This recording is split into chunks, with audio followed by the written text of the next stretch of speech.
Same to same అలాగే ఇక్కడ నారా చంద్రబాబు నాయుడు గారు అధికారంలోకి రాగానే మా మీద పడ్డ కేసులన్నీ తప్పుడు కేసులు, జగన్ రెడ్డి పెట్టిన తప్పుడు కేసులన్నీ కూడా పట్టాపంచులు అయిపోతున్నాయండి. ఈరోజు ఒక్కరోజే 3 కేసులు నా మీద కొట్టేయడం జరిగింది పెద్దాపురం కోర్టులో. ఆ కేసు పెట్టిన వ్యక్తులు ఎవరైతే ఉన్నారో కనీసం వాళ్ళకి కేసు పెట్టామనే విషయం కూడా తెలియదట.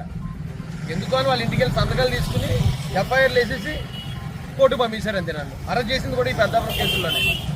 3 కేసులు, ఏ కేసుల్లో అయితే నన్ను అరెస్ట్ చేశారో, ఏ కేసుల్లో అయితే నాకు మొట్టమొదటి రౌడీ షీట్ ఓపెన్ చేశారో, ఆ 3 కేసులు ఒకే రోజు వచ్చి ఆ కేసులు పెట్టిన సంగతే మాకు తెలియదండి అని చెప్పి ఆ కేసులు పోవడం జరిగింది.